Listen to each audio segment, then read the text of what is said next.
Gracias, doctora. Buenas noches con todos.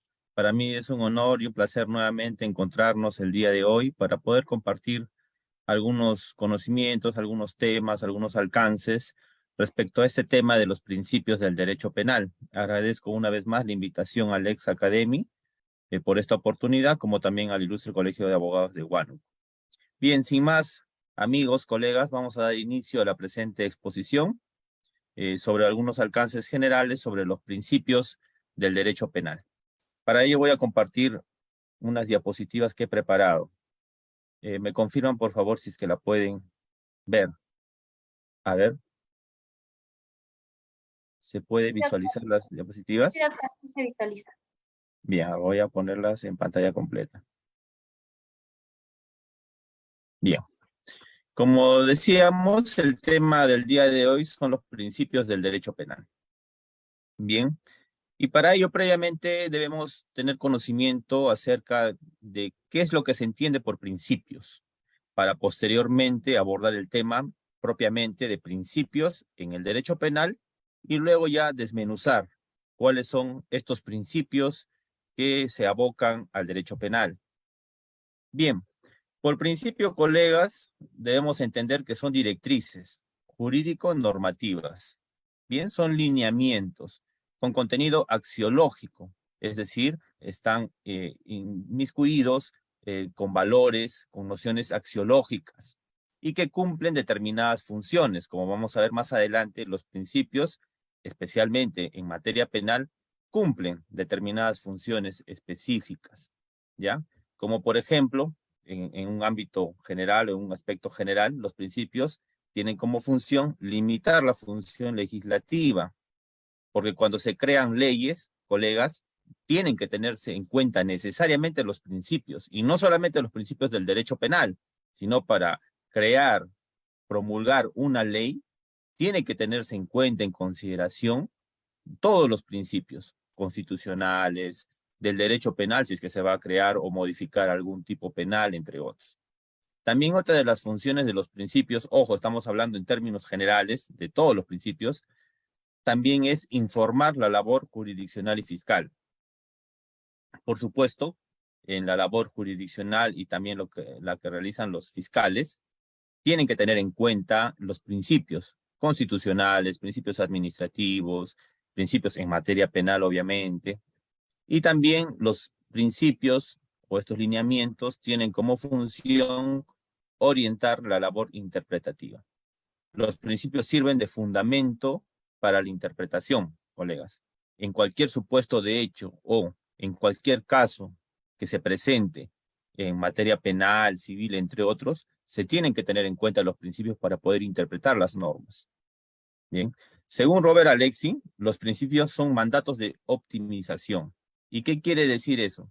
Que son normas que pueden ser satisfechas en mayor o menor grado, según el peso que el intérprete le atribuye con respecto a otro principio. Aquí vemos el tema de los pesos, ¿no? Y contrapesos. Son mandatos de optimización, son lineamientos, pero que pueden ser satisfechos estos principios teniendo en cuenta si es que hay otro principio que puede entrar en colisión a este. Si es que hay dos principios que pueden entrar en colisión, obviamente uno de ellos va a tener que ser satisfecho en mayor medida respecto del otro. Bien. Por su parte, Working considera que los principios son estándares, ¿bien? Que han de ser observados, no porque necesariamente van a favorecer o asegurar una situación, sea económica, política o social, ¿no? Sino porque son una exigencia de justicia, equidad y moralidad. Por supuesto, cuando se aplican los principios, estamos hablando, nuevamente reitero, en términos generales, se hace con un fin, de legitimar la labor, ya sea legislativa, la labor jurisdiccional o fiscal, ya yendo al ámbito penal. ¿Y qué ocurre con ello? Que justamente se satisface los valores de justicia, de equidad, de moralidad. Por eso son muy importantes los principios.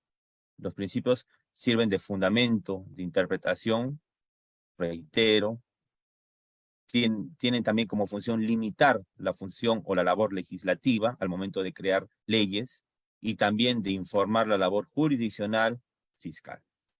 Bien. Ahora entramos ya al tema de los principios, pero en el derecho penal. Bien. El poder punitivo, el jus puniendi o el poder del Estado, tiene que ejercerse en sintonía con determinados límites. ¿Y cuáles son esos límites? Justamente los principios del derecho penal. Los principios del derecho penal son aquel marco en el que el jus puniendi tiene que ser ejercido por parte del Estado. Si es que se respeta, colegas, estos principios que forman el marco del derecho penal, por lo tanto, una sanción penal o la aplicación de la ley penal va a ser legítima. Pero si es que no se respeta alguno de estos principios del derecho penal, obviamente la sanción penal o la aplicación, reitero, de la ley penal no va a ser legítima y por lo tanto no va a ser válida, va a ser arbitraria. Bien, por eso es muy importante los principios en el derecho penal. Y es más, muchos de los principios del derecho penal se encuentran en el título preliminar del Código Penal. Y el título preliminar sirve pues de base y de fundamento de interpretación de todo el Código Penal, porque si es que no tenemos en cuenta los principios o las normas que se recogen en el título preliminar, pues obviamente no vamos a respetar o no vamos a aplicar correctamente las normas penales, ya sea de la parte especial y también en el libro de faltas. Y como vamos a ver también, el Código Procesal Penal también tiene un título preliminar, donde se recogen también diversos principios. Es por eso que los principios, tanto del derecho penal, parte general y especial, se engarzan o se relacionan estrechamente con los principios también del derecho procesal penal, que están recogidos en su mayoría en el título preliminar del Código Procesal Penal. E incluso, colegas, yendo más allá, también se relacionan estos principios con los que se encuentran regulados en el Código de Ejecución Penal. En suma, todos los principios en materia penal, derecho penal propiamente dicho, parte general, parte especial, parte procesal y de ejecución, se relacionan estrechamente. Cuando vamos a ver más adelante, cuando hablemos de algún principio en materia penal que está recogido en el título preliminar del Código Penal, vamos a ver que se relaciona íntimamente con algún principio del derecho procesal penal. Y este a su vez puede relacionarse o se relaciona con los principios de ejecución penal. Bien, pero yendo al tema en concreto, como les decía, y debe tenerse muy claro esto, colegas o futuros colegas también, que los principios son los límites del poder punitivo o del jus puniendi que ejerce el Estado. Si es que no se respeta alguno de estos principios, el jus puniendi del Estado no va a ser legítimo. Bien, por lo tanto va a ser arbitrario, no va a ser válido. Se va a vulnerar algún derecho de la persona investigada o a quien se le imputa determinado delito. Tiene como función legitimar el poder, sancionador punitivo o jus puniendi, como les decía, así como servir de fundamento de interpretación. Otra de las funciones importantísimas es que los principios sirven de fundamento de interpretación. Por ejemplo, no sé si ustedes han tenido la oportunidad de revisar alguna casación, alguna jurisprudencia, en muchas de ellas, o incluso proyectos en sede fiscal, en sede judicial, ¿no? Hablando en jurisprudencia en términos latos, ¿no? Uno de los principios que siempre se utiliza, o en su mayoría se utiliza, es el de mínima intervención del derecho penal, ¿no? O de última ratio, como muchos conocen. Entonces, este fundamento, o mejor dicho, este principio se aplica para interpretar la ley penal, ya sea para disponer un archivo, un sobreseimiento, entre otros. Entonces, ahí vemos un claro ejemplo de la aplicación de estos principios como fundamento de interpretación. Bien. El profesor Felipe Villavicencio clasifica los principios del derecho penal en dos, en límites materiales o garantías penales, que es justamente los que vamos a tocar el día de hoy, principios del derecho penal. Y también los límites formales o garantías procesales, que básicamente hace alusión a los principios que están recogidos en el Código Procesal Penal o en el derecho procesal penal. Es decir, cuando se aplica la ley penal. Bien, entonces debemos tener en cuenta esto. Por un lado están los límites materiales o garantías penales. Esto es aplicación del derecho penal, parte general, parte especial, y los límites formales o garantías procesales que hace referencia al derecho procesal penal. Esto es ya la aplicación de la ley penal, cómo es que se aplica y por lo tanto cómo es que se impone una sanción penal, ¿no? El proceso en sí. Bien, ahora vamos a ir con los principios del derecho penal contenidos en el título preliminar del Código Penal. Bien, he recogido esta imagen del Facebook Reporte Legal Legister que me parece muy interesante. Bien, ustedes podrán apreciar, colegas, que aquí se hace referencia a los más fundamentales principios que se encuentran recogidos en el título preliminar del Código Penal. Bien, tenemos el de legalidad, prohibición de analogía en mala parte, lesividad, proporcionalidad, responsabilidad penal, legalidad en la ejecución de la pena, garantía jurisdiccional. Estos principios son los más importantes. No quiero decir que son todos, hay muchos más principios. Incluso estos se relacionan con, como les decía al inicio, con los principios del derecho procesal penal. Bien, entonces vamos a tocar estos principios a continuación, que como reitero, en su mayoría se encuentran recogidos en el título preliminar del Código Penal. Si tienen un Código Penal a la mano, van a poder apreciar que estos principios están recogidos en el título preliminar. Y el título preliminar, reitero, colegas, y deben tener en cuenta o deben tener claro este punto, que el título preliminar del Código Penal y de todo código es la base, es el fundamento de interpretación. Generalmente ahí están recogidos los principios. ¿Los principios qué son? Son los límites. Es decir, si es que no se respetan estas normas que están en el título preliminar, estos principios, no se va a legitimar, no se va a validar la aplicación de la ley penal. Es decir, si vamos a querer imponer una sanción, por ejemplo, que se encuentre en determinado tipo penal, pero no tenemos en cuenta un principio que está recogido en el título preliminar, por lo tanto, esta sanción va a ser nula, no va a ser válida. Va a ir en contra de un derecho fundamental de una persona. Bien, entonces debemos tener muy en cuenta los principios que están recogidos en el Código Penal. El primero de ellos, y por no decirlo el más importante, es el principio de legalidad.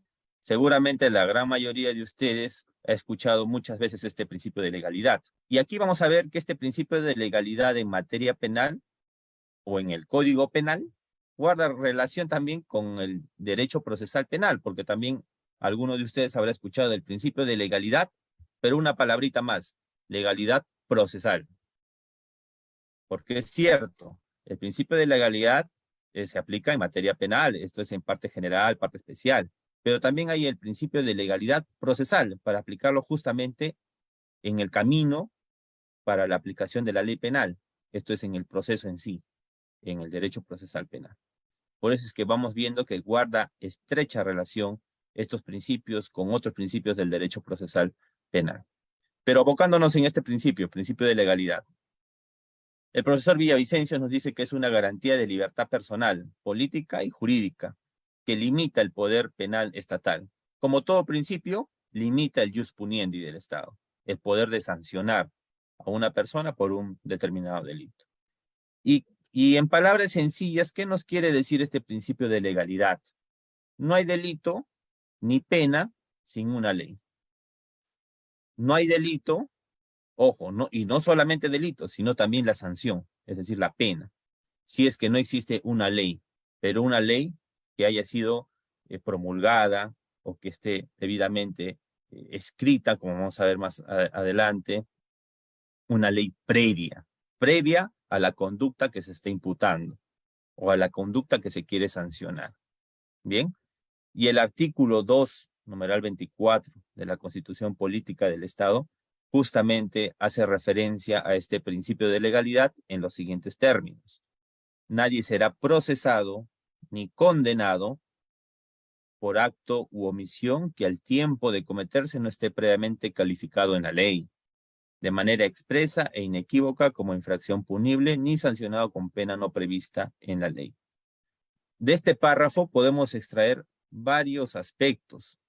Miren, al principio nos dice nadie será procesado, es decir, investigado, ni condenado cuando ya se impone una sanción penal, ¿no? Una pena.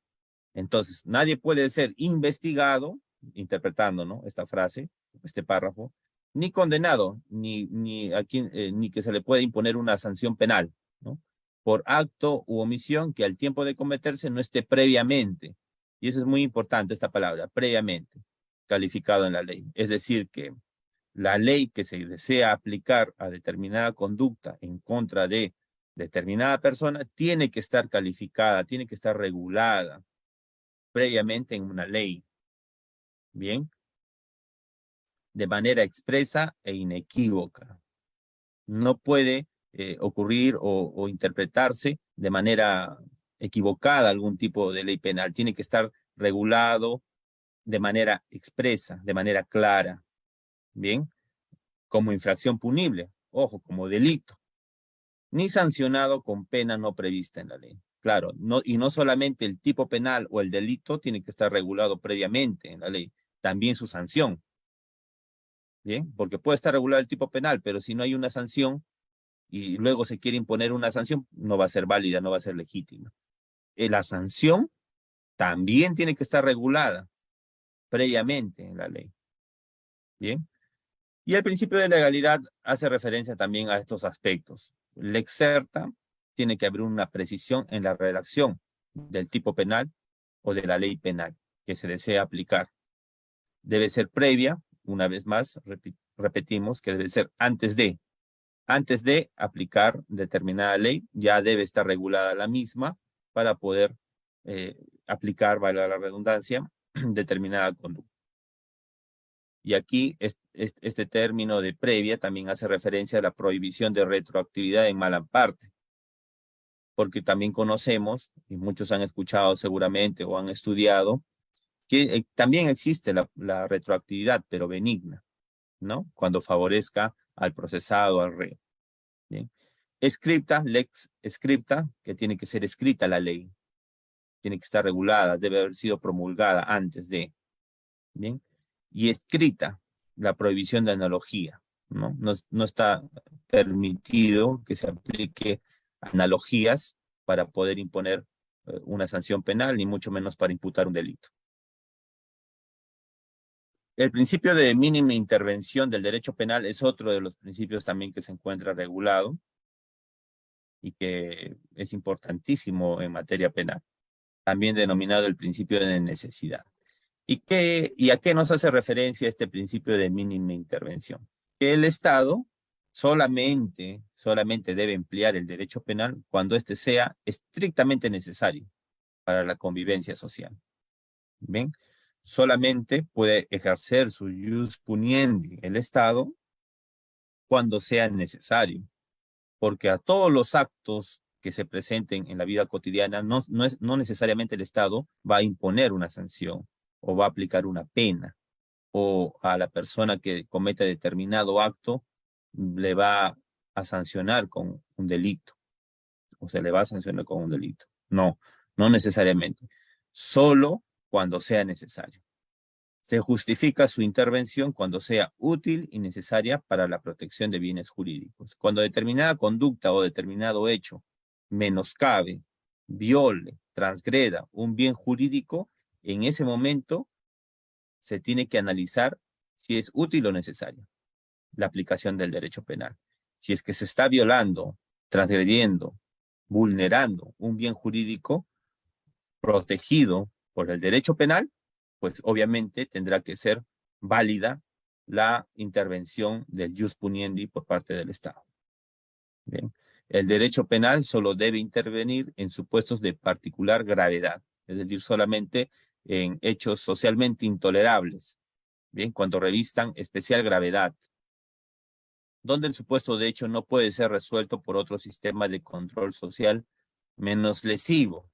Claro, si el supuesto de hecho, haciendo una interpretación contraria al censo, si el supuesto de hecho o la conducta o el hecho en sí puede ser resuelto por otro sistema de control social, pues ahí tiene que resolverse y no tiene que entrar a tallar el derecho penal.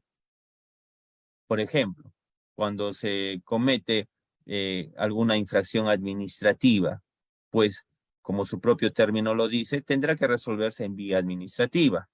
No tendrá que intervenir el Estado a través del ius puniendi para poder sancionar esta conducta de un determinado funcionario o servidor público y catalogarla o calificarla como delito, ¿no? Si es que se puede resolver esta situación, este supuesto de hecho en la vía administrativa a través de un procedimiento administrativo sancionador, disciplinario, pues tendrá que ventilarse ahí ese hecho. Tendrá que aplicarse la sanción administrativa, ojo de ser el caso en ese aspecto, mas no tendrá que irse al camino del derecho penal, porque el derecho penal, como reitero, solamente es aplicable cuando resulte este útil y necesario para proteger bienes jurídicos, intereses sociales, intereses individuales. Bien, el principio de mínima intervención del derecho penal también nos hace referencia que, como decíamos, solamente debe protegerse o el derecho penal debe intervenir en supuestos de particular gravedad. Bien, y también este principio de mínima intervención, o algunos que lo denominan última ratio, otros extrema ratio, se encuentra dividido en dos subprincipios a la vez. El primero de ellos es de subsidiariedad última ratio, que hace referencia a que solo se acudirá al derecho penal cuando los demás controles sociales han fallado. Bien, cuando los demás controles, sede administrativa, otras instancias, han fallado, es decir, no se puede abordar este supuesto de hecho y por lo tanto el mismo reviste especial gravedad, pues tendrá que acudirse recién al derecho penal. Pero si es que este determinado hecho puede ser sancionado, puede ventilarse en otra vía, en la vía civil, en la vía administrativa, en la vía contenciosa, etcétera, pues tendrá que ventilarse ahí. Bien, el principio de fragmentariedad también es otro subprincipio que está dentro de este principio de mínima intervención del derecho penal. Y hace referencia a que solo se aplicará el derecho penal a conductas penalmente relevantes, penalmente importantes, ¿bien? Las de mayor entidad, las de mayor gravedad, como decíamos hace un momento. Otro de los principios del derecho penal es de lesividad. Algunos autores lo denominan como ofensividad y también de protección de los bienes jurídicos. Está regulado en el artículo 4 del título preliminar del Código Penal. Y hace referencia a este principio de lesividad, de protección de los bienes jurídicos, porque en materia penal, seguramente muchos saben, ¿qué es lo que se protege? Los bienes jurídicos, justamente. Y este principio de lesividad hace referencia que solamente es exigible cuando el bien jurídico tutelado sea lesionado o puesto en peligro. Es ahí, en ese momento, cuando se encuentra o es legítima la intervención del derecho penal. Bien. Y no solamente, reitero, cuando un bien jurídico se lesione, se viole, se transgreda, sino incluso cuando se ponga en peligro. Ahí entran ya los delitos de peligro concreto, peligro abstracto, que seguramente muchos de ustedes conocen, ¿no? Es en ese momento cuando el derecho penal recién interviene. Bien, artículo 4 del título preliminar del Código Penal. Y también este principio de lesividad hace referencia a que se busca evitar justamente la arbitrariedad que pueda originar el uso desmedido del poder penal en algunos bienes jurídicos como la vida, la salud, medio ambiente, entre otros, ¿no? Solamente, reitero una vez más, que el derecho penal entra a tallar cuando se lesione o se ponga en peligro algún bien jurídico. Y si nos damos cuenta, colegas, y vamos más allá, nos vamos a dar cuenta que este principio de lesividad se relaciona estrechamente con el principio de mínima intervención del derecho penal, que hace unos momentos hemos hecho referencia. Bien, el principio de lesividad hace referencia a que solamente el derecho penal puede intervenir cuando se lesione o ponga en peligro bienes jurídicos. El principio de mínima intervención que decíamos, que solamente puede el derecho penal también intervenir cuando los demás controles sociales han fallado, cuando determinado supuesto de hecho reviste especial gravedad, ¿no? Y por lo tanto, cuando se vulnera bienes jurídicos, ¿no? Entonces guardan estrecha relación, conexión, ambos principios. Otro de los principios también del derecho penal es el de culpabilidad, o también denominado responsabilidad penal.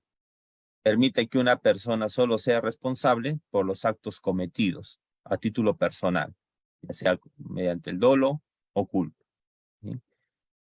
Hace referencia este principio a que se excluya toda forma de responsabilidad objetiva.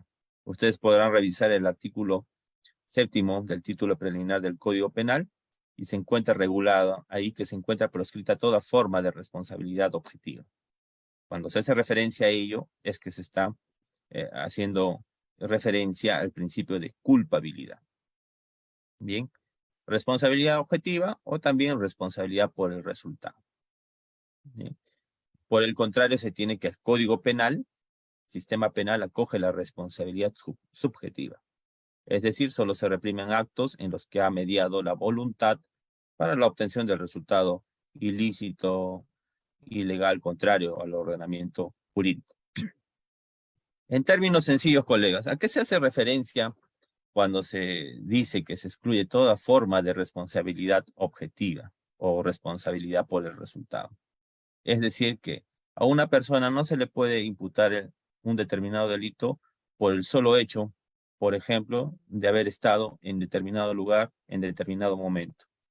Se tiene que establecer alguna vinculación de esta persona con el delito, con el hecho. Si es que hay esa vinculación, ya sea a nivel de participación, entonces podrá señalarse pues de que esta persona es responsable penalmente por este delito. Sin embargo, si esta persona solamente estaba en ese momento, en esas circunstancias, en ese lugar, no podríamos decir de que esa persona, por el solo hecho de haber estado en ese lugar donde se cometió el delito, en ese momento, en esas circunstancias, es responsable. No podríamos imputarle ello. Tendríamos que acreditar que esta persona ha intervenido efectivamente en el hecho y por lo tanto es responsable de este determinado delito que se le puede imputar. Por ejemplo, se realiza una intervención en un inmueble, bien, y se encuentran sustancias ilícitas, droga, ¿ya? Hay distintas personas que están viviendo en este inmueble o que están ocupando el mismo. Se logra verificar de que algunas personas que están al interior del inmueble precisamente estaban microcomercializando esta sustancia ilícita al interior del inmueble. Pero ocurre que, por ejemplo, momentos antes de la intervención, un familiar de una de estas personas que desconocía esta situación fue simplemente a visitar a su familiar, ¿no? A este inmueble. Ingresó al inmueble y momentos después ocurre la intervención policial. Podríamos decir de que a esta persona que ha ido a visitar, solo a visitar a este familiar, es responsable del delito de tráfico ilícito de drogas en la modalidad de microcomercialización. No, porque si decimos ello, estaríamos imputándole este delito por responsabilidad objetiva o por responsabilidad por el resultado. Por el solo hecho de haber estado en esa situación, en esas circunstancias, en ese momento donde se encontraron sustancias ilícitas, por ese solo hecho le estaríamos imputando este delito. Ahora, si es que se logra acreditar que esta persona que ha ido a visitar a este familiar que se dedica así a esta actividad ilícita, a este delito, que tenía conocimiento de que su familiar se dedicaba, incluso ha realizado actos de cooperación para poder microcomercializar esta sustancia ilícita, etcétera, ahí sí, o en ese supuesto sí, podríamos imputarle ese delito y ya no estaríamos hablando de responsabilidad objetiva o responsabilidad por el resultado, sino una responsabilidad subjetiva, directa o en referencia al autor, a la persona que ha cometido el delito. Bien, pero si es que no se tiene ello, no se encuentra acreditado ello, por el contrario, solamente se encontraba en ese momento porque ha ido a visitar, es un ejemplo, entonces no podríamos imputar este delito. Bien, otro de los principios, y también muy importante, es el de proporcionalidad, también llamado principio de prohibición de exceso. Y hace referencia a que la pena debe ser adecuada o proporcional a la gravedad del hecho. Bien, y en protección de bienes jurídicos y respeto de la dignidad del hombre. Solamente se puede aplicar una sanción penal, colegas, cuando sea adecuada, proporcional a la gravedad del hecho. Si el hecho no reviste tanta gravedad, no podrá imponérsele, pues, una pena máxima, una pena gravosa, ¿no? Debe tenerse en cuenta la gravedad del hecho, porque los hechos, no todos los hechos son graves. Hay hechos que sí son graves, tienen repercusión social, nacional incluso, otros no, son delitos, algunos habrán escuchado de bagatela, que les denominan, son delitos que tienen pena muy mínima, ¿no? A esos delitos, por ejemplo, no se les puede imponer una pena desproporcional, ¿no? Más allá de la que se encuentre regulada en el tipo penal. Y teniendo en cuenta también, dando una mirada a los bienes jurídicos que involucran estos tipos penales, ¿no? Porque no todos los tipos penales involucran bienes jurídicos de especial connotación, ¿no? Y también teniendo en cuenta la dignidad del hombre, la dignidad de las personas. Al momento de aplicar una sanción penal, imponer una pena, debe tenerse en cuenta estos aspectos, que sea proporcional, de acuerdo a la gravedad del hecho, teniendo en cuenta también el bien jurídico que se está protegiendo con la aplicación de esta ley o de esta sanción penal, y también teniendo en cuenta la dignidad de la persona. No puede sobrepasar la responsabilidad por el hecho, ¿no? Artículo 8 del título preliminar del Código Penal. Y este principio de proporcionalidad es transversal, colegas, no solamente en materia penal, parte general, parte especial. Como les decía, también en derecho procesal penal se aplica este principio de proporcionalidad. Por ejemplo, en las medidas cautelares. En las medidas cautelares de coerción personal real, tiene que necesariamente fundamentarse desde el inicio, desde el momento en que se solicita una medida cautelar, fundamentarse por qué consideramos que, además de cumplir los presupuestos de determinada medida cautelar, también por qué la misma es proporcional. Y obviamente, al momento de resolverse si es que se concede o no determinada medida cautelar, también tendrá que explicarse si esta medida es proporcional o no de acuerdo a la solicitud cautelar. Bien, entonces, proporcionalidad en materia penal se tiene que tener en cuenta para aplicar la sanción penal. En materia procesal penal, para aplicar determinada medida cautelar, por ejemplo. Bien, y en ambos aspectos se recogen subprincipios, porque este principio de proporcionalidad es amplio. A su vez involucra subprincipios, como por ejemplo el de idoneidad, necesidad y proporcionalidad en sentido estricto. El de idoneidad hace referencia básicamente, colegas, a la finalidad que se busca con la sanción penal en este caso. ¿Cuál es la finalidad que se tiene al aplicar determinada norma penal? ¿No? Justamente reprochar la conducta penal, pero también proteger un bien jurídico que sea lesionado o que sea puesto en peligro. Bien, entonces, por lo tanto, esta sanción penal diremos que es idónea cuando ésta sea adecuada de acuerdo al fin que se persigue con la imposición de esta sanción penal. Necesidad hace referencia, como su nombre lo dice, a que esta sanción penal sea realmente necesaria para proteger un bien jurídico, que sea lesionado, que sea vulnerado, transgredido o sea puesto en peligro. Cuando solamente se cumple este principio de necesidad y realmente esta sanción penal es necesaria para cautelar el bien jurídico, pues tendrá que imponérsela y por lo tanto será válida o legítima. Y el principio de proporcionalidad en sentido estricto también se le denomina ponderación, porque aquí entra a tallar en juego la valoración que se tiene que hacer con relación al fin que se persigue con la sanción penal que se desea imponer y también con los derechos que se están vulnerando, o no vulnerando, sino en comparación de satisfacción, se está intensificando. Bien, por ejemplo, la intensidad será o primará cuando se aplique una sanción penal teniendo en cuenta la finalidad que se persigue. Decíamos, proteger bienes jurídicos, teniendo en cuenta la gravedad del hecho, la repercusión, la dignidad de la persona. Bien. Eso es básicamente, colegas, lo que involucra el principio de proporcionalidad. Y deben tener en cuenta estos subprincipios muy elementales: idoneidad, necesidad, proporcionalidad en sentido estricto. Este último, donde se tiene que hacer una ponderación, un balance, ¿no?, entre la finalidad que se persigue y, por otro lado, la privación, por ejemplo, de la libertad de una persona, la restricción de este derecho, ¿no?, porque es un derecho fundamental que tiene toda persona, a la libertad personal. Por un lado tenemos la finalidad que se persigue con la sanción penal, ¿no?, hacer un reproche penal, proteger bienes jurídicos, y por otro lado tenemos la libertad de las personas, ¿no? Vamos a restringir una libertad, vamos a limitarla. ¿Bien?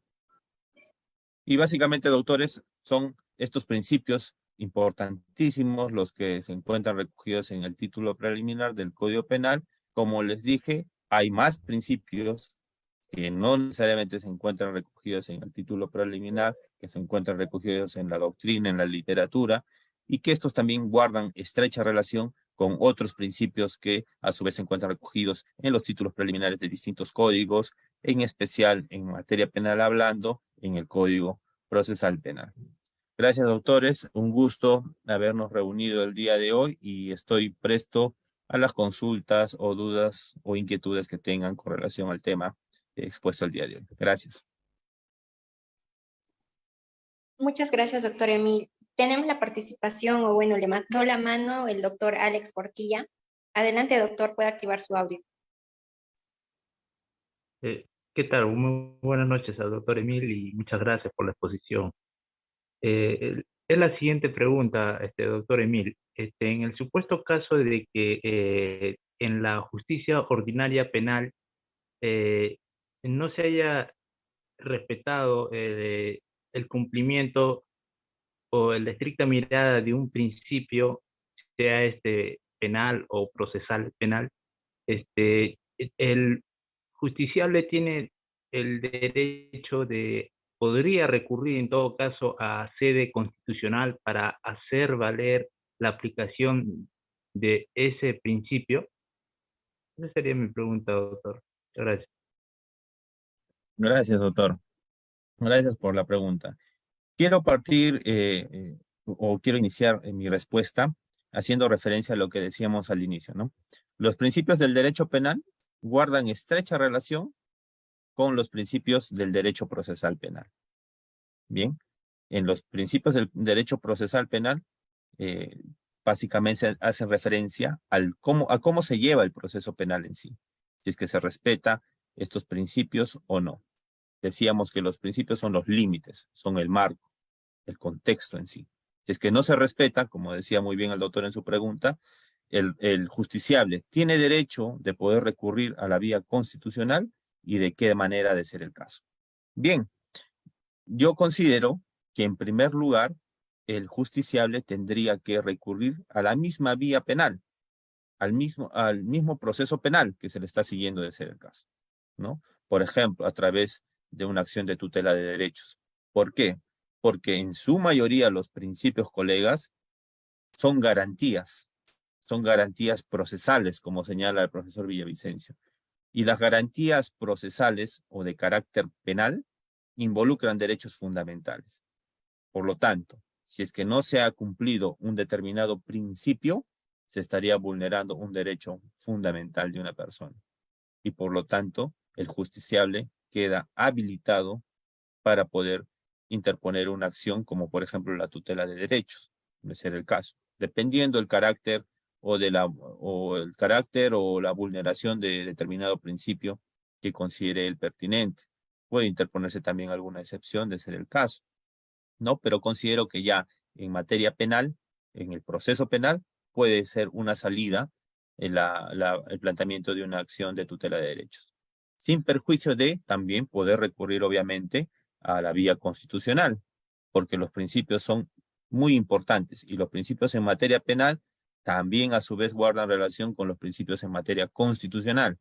Por lo tanto, el justiciable queda también plenamente habilitado de poder recurrir, si es que no satisface su derecho, ¿no? En vía penal, también puede recurrir a la materia constitucional o la vía constitucional a través, por ejemplo, de un habeas corpus, un amparo, entre otros, ¿no? Gracias, doctor, por la pregunta, muy, muy importante.